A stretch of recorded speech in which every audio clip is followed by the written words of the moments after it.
tonight. President Samia Suluhu Hassan directs Minister of Finance to review new mobile money transfer fees.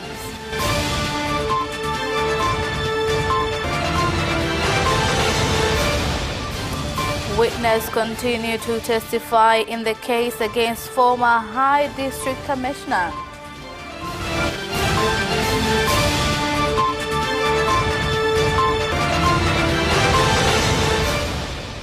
And in sports, despite missing most of the first-round matches owing to injury, Simba Sports Club striker John Boko wins the Golden Boot.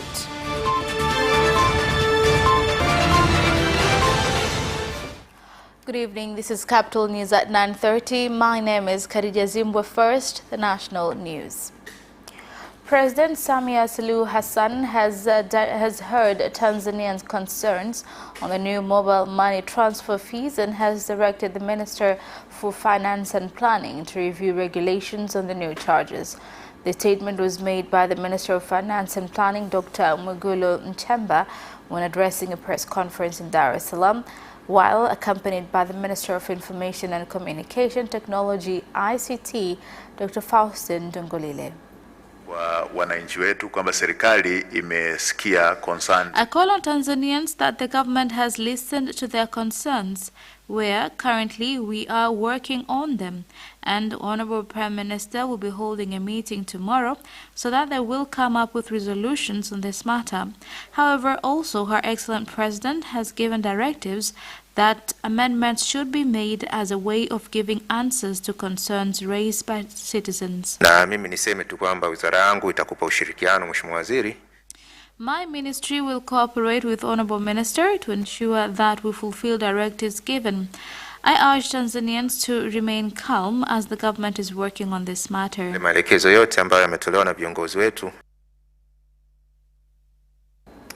The latest development by the government to review the new mobile money transfer fees has been welcomed by citizens and entrepreneurs in Dar es Salaam. Punguza tozo. Ni vizuri sana kwa wafanyabiashara hata kimbia kuweka hela kwenye simu. If the fee will be reduced, then traders will not stop doing business. But right now, many traders fear putting their money on their phones because of the charges. Hii ni kuionyesha zaidi kwamba wananchi wamelalamika kwa kiwango kikubwa sana na people have complained so much about these new charges. We really thank our president for making the changes and hope that the government will deal with this matter quickly so that people can continue with their work. Namna nyingine za kutuma hela. Witnesses have continued to testify in the court case facing a former district commissioner of High Lengai Ole Sabaya and two co-accused at the Administered court in Arusha region. Here's more on the report. Witnesses are expected to testify in the case, whereby today the first witness, Mohammed Saad, gave his evidence before Principal Resident Magistrate Odira Aworo. In his testimony, Mohammed Saad told the court that he was not present in the shop when the accused committed the offense, but that he was told about the incident by his workers who were in the shop. The second witness, Numan Jason, told the court that on the 9th of February at 5 p.m., a group of people arrived at the shop and directed he call the owner and tell him to go to the shop as TRA officers had come. But when he made the call, the owner told him he was far. In the first charge, Sabaya and his co-accused are alleged to have, on February 9th this year, stolen 390,000 shillings and two phones from Bakari Msangi in a shop belonging to Mohammed Saad.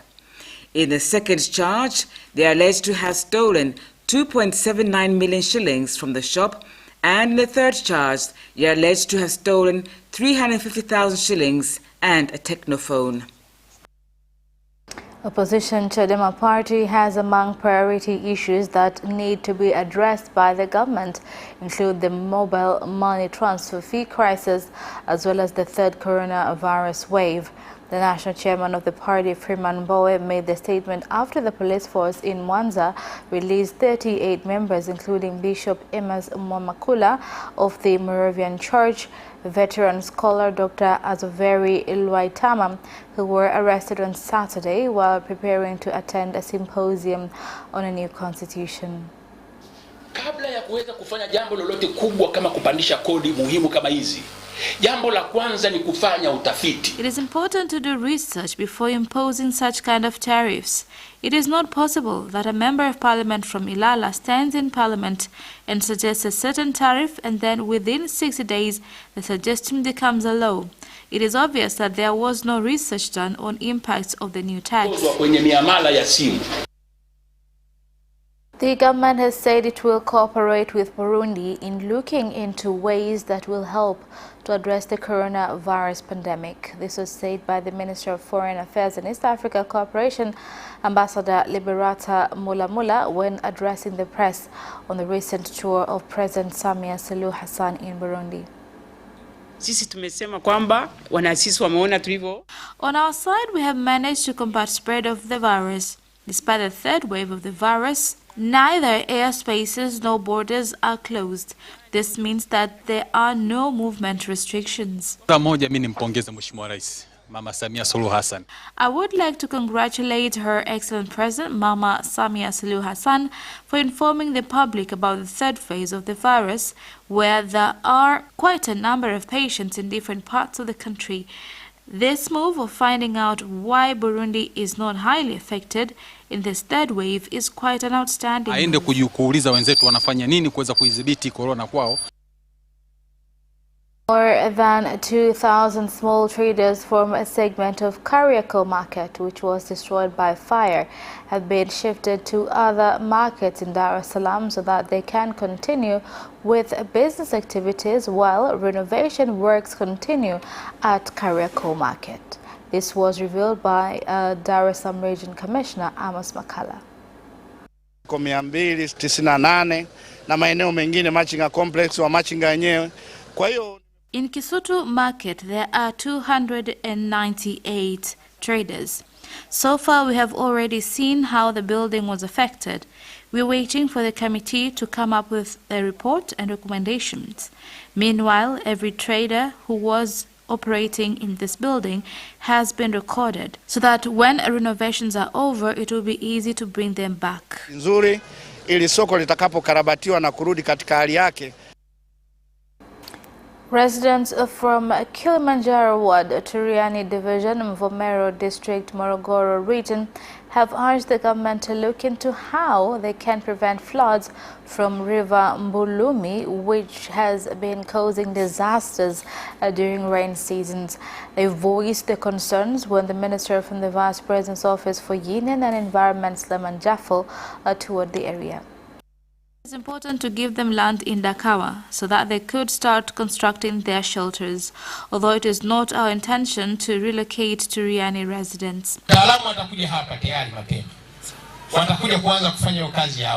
When experts come, they will tell us if we should construct special barriers or bring excavator to put the river's shores in good condition and then find budget to complete the exercise.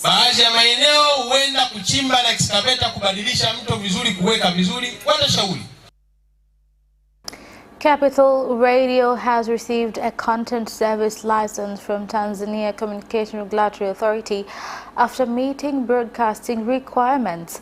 Acting Eastern Zone TCRA Director Engineer Jumanne Ikuja has requested Capital Radio to be ambassadors of change by broadcasting programs that will contribute to social development.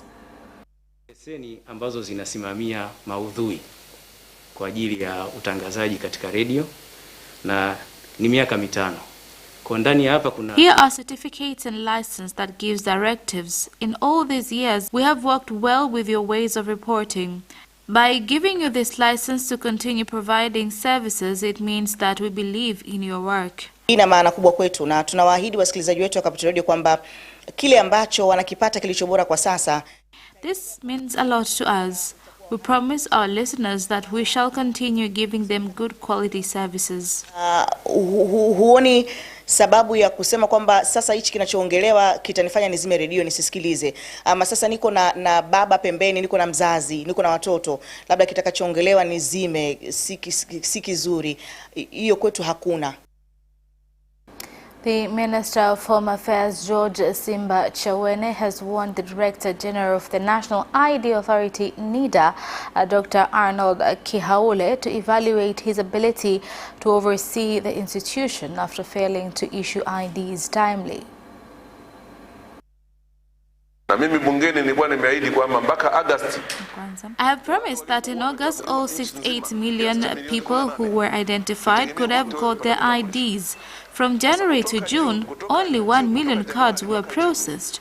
This means that since I entered into office since 2020, I've only processed 2 million IDs. I shall not tolerate this anymore. If the director of NIDA has failed his job, he should just say it. We shall give him other responsibilities. Kutoka Januari mpaka Juni milioni 1. Kwa hiyo toka nimeingia kwenye uwaziri, kelele zote nilizopiga kwenye vitambulisho, nimezalisha vitambulisho milioni 2 tu. And that is the end of national news. International news follows next. Are you ready for some great news? I'm Christine Mundwa. And I am Eddie Micah Jr. with the brand new DW News Africa, the show that tackles the issues shaping the continent. Now with more time to offer an in-depth look at all the trends that matter to you. What's making the headlines and what's behind them? We're on the streets to give you in-depth reports and insights. DW News Africa.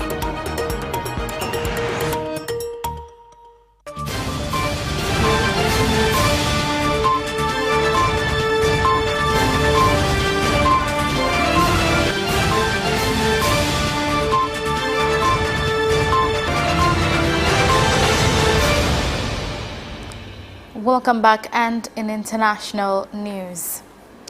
The long-running corruption trial of South Africa's former President Jacob Zuma, whose imprisonment on a separate charge sparked days after deadly unrest and looting across the country, has resumed. Here are more details. Zuma appeared virtually in the Pietermaritzburg High Court on Monday, where he faces 16 charges of fraud, corruption and racketeering related to the 1999 purchase of fighter jets, patrol boats and military gear from 5 European arms firms when he was deputy president. He is accused of taking bribes from one of the firms, French defense giants, Thales, which has been charged with corruption and money laundering.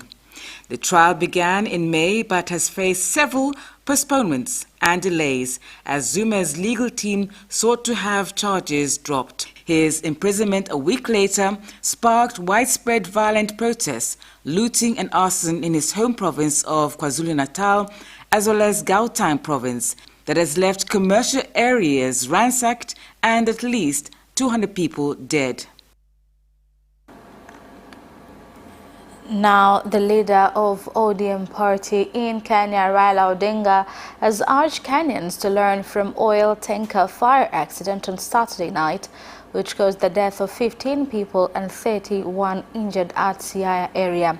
The victims died while siphoning fuel after a petrol tanker overturned and exploded in Malanga area in the Kisumu-Busia highway.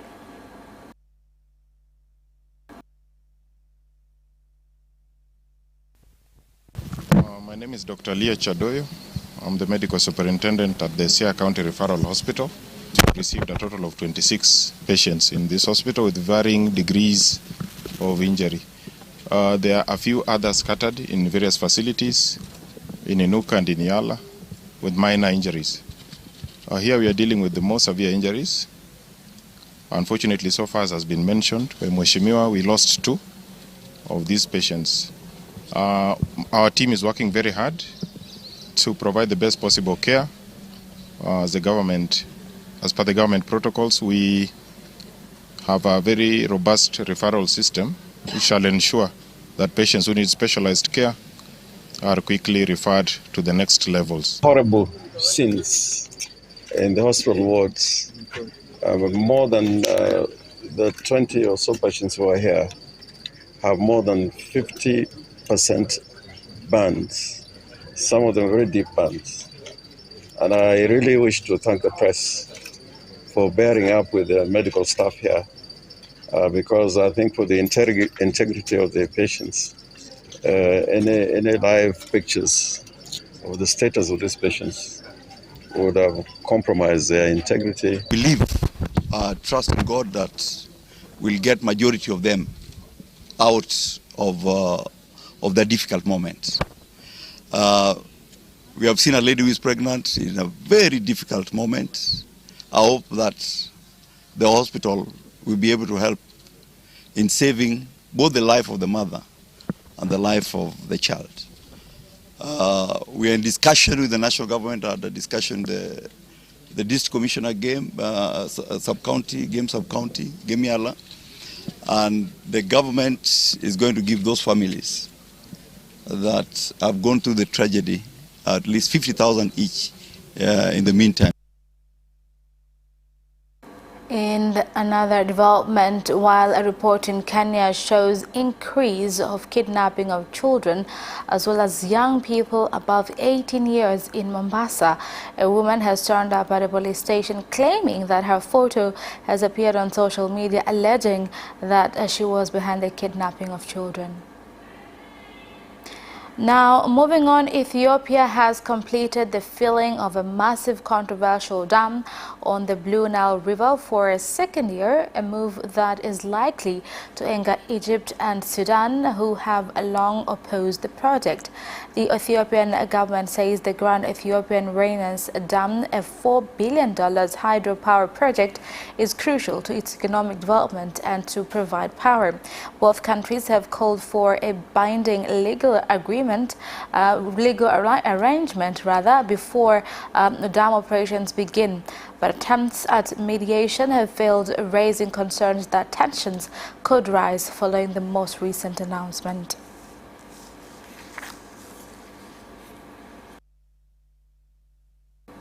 That is the end of international news. Business news follows shortly after the break. We'll be right back. Taking place in the country, such as tourism, construction, energy, transport, mining, agriculture, communication, banking, real estate, and more. Business Edition on Friday at 8:15 p.m. only on Capital Television.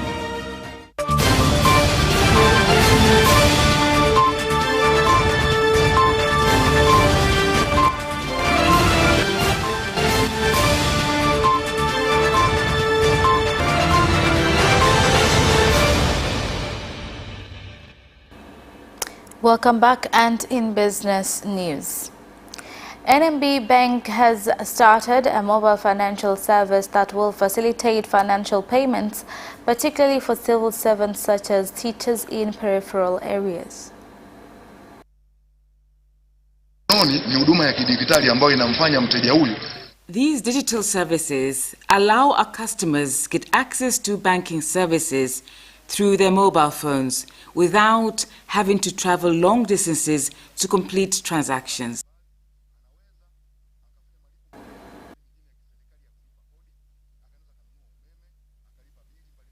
Kwa kufanya miamala, kupokea fedha, kufanya manunuzi kwa kutumia NMB. The aim of this service is to help teachers not waste time going to seek banking services in far places. Kwenye akaunti zao kwenye benki ya NMB kuhakikisha wanajiunga na NMB mkononi ili wasihangaike kwenda kwenye. And mobile phone manufacturing company Tecno has launched a one-month promotion called 100 million Vimba na Tecno Camon 17 series and Spark 7, which will enable consumers using the phone enter draws and win various prizes such as vehicles. Mteja wetu atakayenunua hizi simu atapata nafasi ya kuingia katika. When one buys this phone, they will get a chance to participate at our mega draw, where a lucky winner will get a brand new car, a motorbike or a fridge. And the good news, all these phones here will be sold at affordable prices. More than 70,000 ginger farmers from 14 wards in Same District, Kilimanjaro region have said that lack of reliable markets and irrigation infrastructure has caused them to incur heavy losses. Farmers do a great job, but the main challenge is poor infrastructures at the mountains.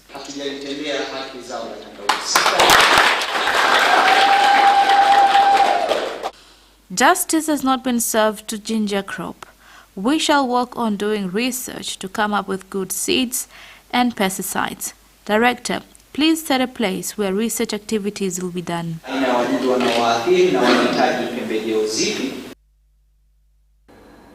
And that is the end of business news. Sports news follows next.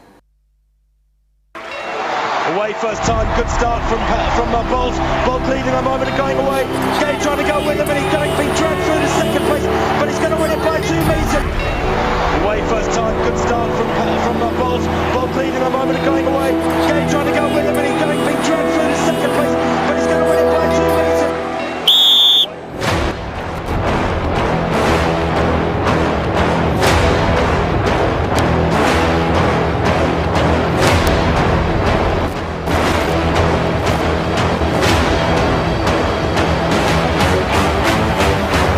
Position, Joaquinho, he did lose to Lend.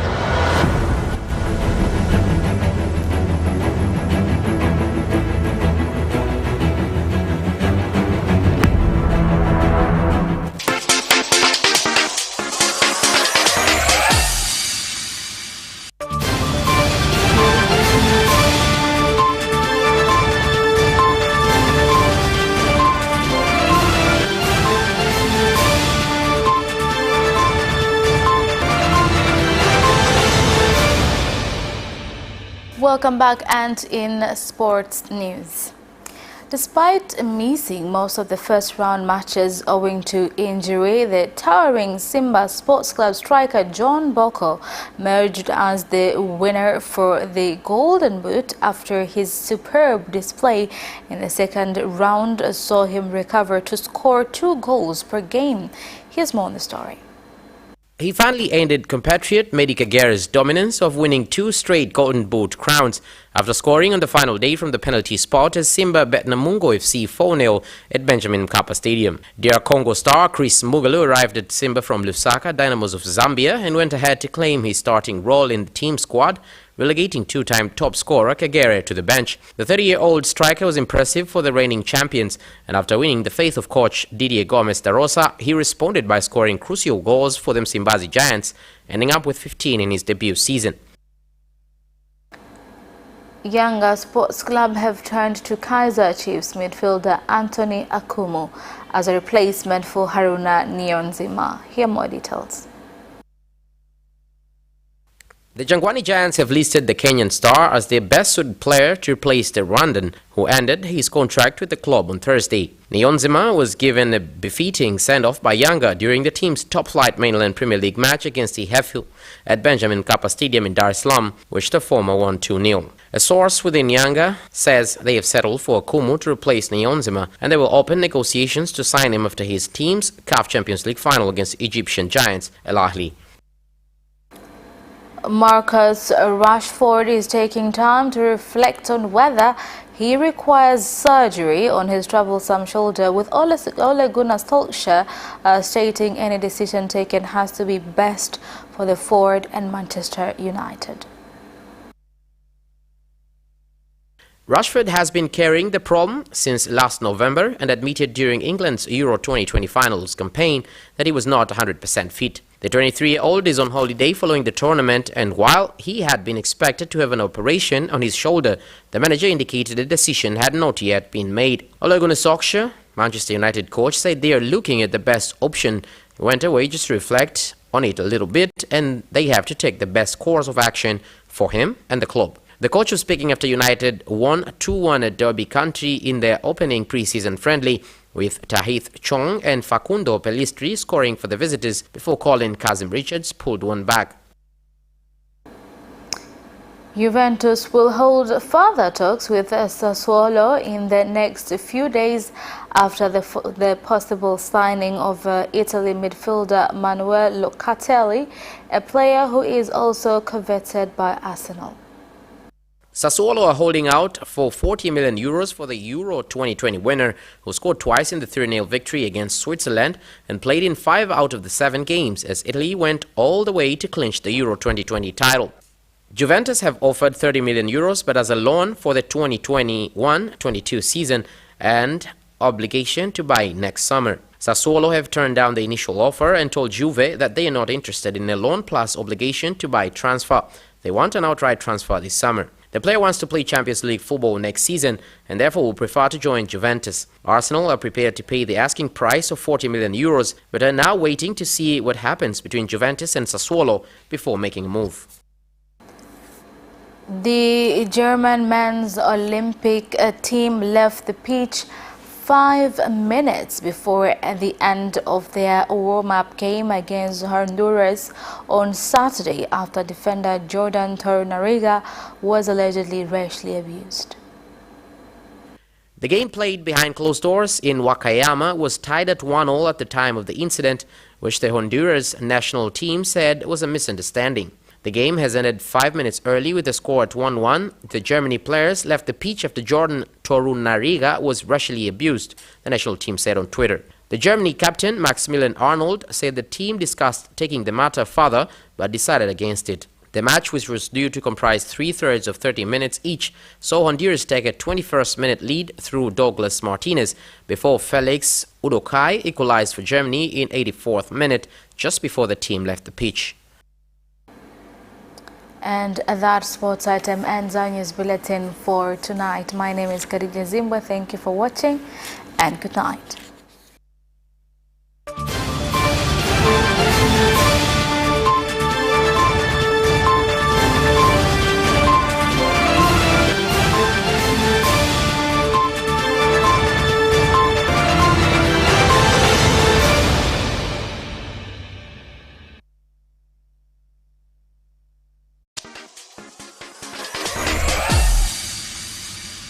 You can watch Capital News live on our social media accounts, YouTube Capital TV and Facebook Capital Television Tanzania from Monday to Friday at 9:30 p.m. Don't forget to subscribe and put notification on.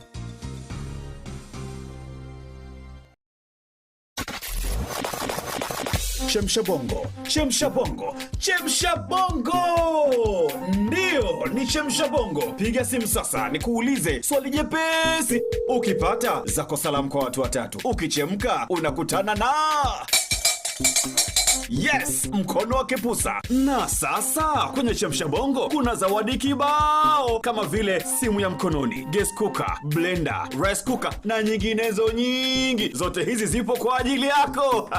Kila siku inatoka zawadi moja. Nimepokea zawadi yangu ya simu kutoka ITV na Radio 1 kupitia kipindi cha Chemsha Bongo kinachoruka kila siku ya Jumamosi saa 2:15 usiku. Nijisikia vizuri sana. Na washauri wasikilizaji wafuatilie vipindi vya Radio 1 na ITV. Ni Chemsha Bongo bwana. Chemsha Bongo kila Jumamosi kuanzia saa 2:15 usiku hapa Radio 1. Hakika kipindi ni kizuri na maswali hakika yanaulizwa ni yale kabisa yaliyopo katika jamii zetu. Twende kazi sasa. Chemsha away first time, good start from Bolt. Bolt leading a moment and going away. Gay trying to go with him and he's being dragged through to second place, but he's going to win it by 2 meters. Away first time, good start from Bolt. Bolt leading a moment and going away. Gay trying to go with him and he's being dragged through to second place, but he's going to win it by 2 meters.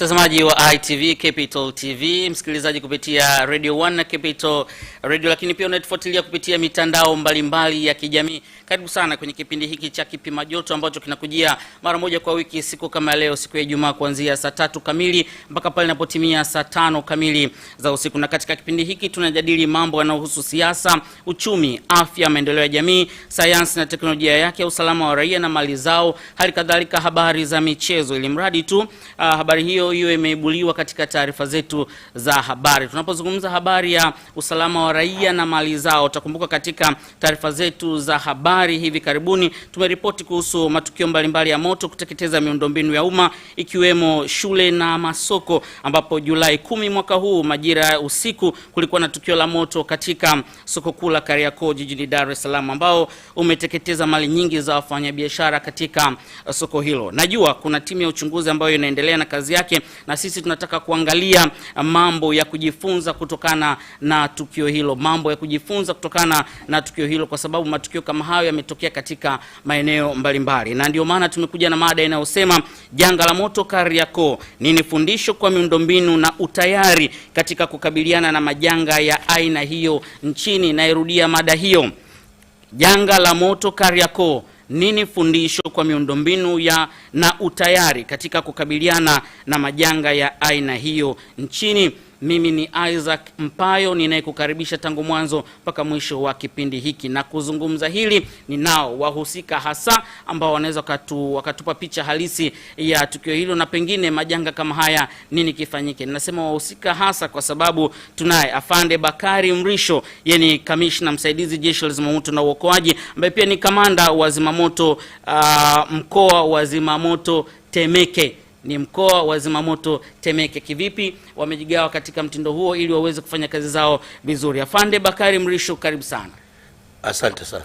Lakini pia hapa studio tunaye engineer James Mbatia, yeye ni mtaalam wa majanga. Engineer James Mbatia, mtaalam wa majanga. Engineer James, karibu sana. Asante sana. Lakini pia hapa studio tunaye Emmanuel Raphael, yeye ni mfanyabiashara wa bidhaa za nguo katika soko hilo kuu la Kariakoo. Emmanuel, karibu sana. Asante sana. Nawe pia mtazamaji utapata fursa hapo baadaye kuweza kupiga simu, kuuliza swali au kuchangia, kutoa maoni yako katika kipindi hiki. Nitakutajia nambari za simu za kutupata hapa studio. Tunapoanza kipindi hiki nikikukumbusha tu mada inayosema janga la moto Kariakoo, nini fundisho kwa miundombinu na utayari katika kukabiliana na majanga ya aina hiyo nchini. Nianze nawe Afande, moja kwa moja. Moto tunaambiwa kwamba ulianzia sehemu ndogo lakini kuishia kuteketeza sehemu kubwa ya soko katika sehemu ya juu na ya chini. Tunapata fundisho gani na pengine nini hasa ambacho kilisababisha hali hiyo? Asante na kushukuru sana ndugu mtangazaji, lakini kama ulivyosema, naomba tu nitoe angalizo kwamba kuna kamati mbili zimeundwa kuhusu swala hilo. Kwa hiyo sisi tutakwenda kwa ujumla wake. Naam. Hatutaenda kwa sababu watuenda kujachunguza, hatuwezi kusema ni nini kilisababisha, labda tunafikiria ni nini kilisababisha labda. Ndiyo. Kwa hiyo kwa wakati wote moto unaanza kama mbuyu, ulianza kama mchicha. Kwa hiyo na usipowahi moto katika zile hatua za awali ambazo ni dakika 3 mpaka 5, kwa hiyo kwa vyovyote utaendelea kukua, kwa sababu moto si tunasema ni kitu kinachoishi, kinaanza, kinakuwa, alafu kinakufa. Kwa hiyo ni namna tu ya kukabiliana na moto wakati ule ambao haujawa na madhara makubwa, tunaweza tukafanikiwa. Nini kilikwamisha? Kwa sababu pamoja na hizo kamati ambazo zinaendelea, tunajua moto unapoanza kidogo, unasema umeanza kama mchicha lakini unaweza kuwa mkubwa kama mbuyu. Ilianzia sehemu ndogo lakini mwisho wa siku sehemu kubwa ya soko, lakini pale kuna vifaa vya uzimaji moto na mazingira ya kuweza kukabiliana na moto katika hatua za awali. Kwa upande mwingine naweza kusema hatukukwama sana, kwa sababu tulijaribu pale moto tulipokuta kudhibiti usiende sehemu nyingine. Lakini kuwa na vifaa vya kuzima moto ni sehemu moja, na namna ya kuvitumia vifaa vya kuzima moto ni sehemu ya pili. Kwa hiyo ukitazama kwa mfano mali walipokuwa walinzi wengi hawajui namna ya kutumia vifaa, na wakati ule wa usiku wanaokuepo pale ni walinzi, na sidhani kama wanajua namna sahihi ya kutumia vile vifaa. Kwa hiyo hilo ni moja. La pili ni kutoa taarifa. Unajua taarifa, yule aliyoko pale kwenye janga lenyewe linatokea huwa anakuwa na taharuki. Mara nyingi huwa atoi taarifa mahali kuna kosika labda fire au kwingineko. Yeye anakuwa kwanza anahamanika. Kinachofuata anampigia bosi, kwa sababu hapigi simu kwa anachojua, anampigia bosi, kwa sababu kama methali ya Kiswahili unasema anayemlipa mpiga zumari ndio anachagua wimbo. Kwa hiyo anamwambia kwanza bosi, halafu akishamwambia bosi, na mara nyingi kati ya wale waliokuwa pale huwa hawatoi taarifa mahali kuna kosika. Huwa mara nyingi ni wapita njia au mashuhuda. Lakini wakati janga hilo linakutokea, unafikiria sijui uchukue TV kama ni nyumbani, au uchukue pesa, au mwakoe mtoto, au mwagie maji. Kwa hiyo kuna taharuki hapo katikati, kuna muda ambao huwa unapotea. Sasa pia taarifa zikishafika kwetu, ofisini kwetu, tunaondoka. Lakini sasa kulingana na miundombinu yetu ya nchi yetu na elimu tulionayo watumiaji wa barabara, kila mmoja ana haki ya kuitumia barabara kwa wakati wote. Lakini mimi nawasihi tu watumiaji wa barabara tuwe, maana na mimi ni mmoja wa watumiaji wa barabara, tuwe tunatazama ni wakati gani nani tumpe kipaumbele. Lakini kila mmoja ana haki ya kutumia barabara. Sasa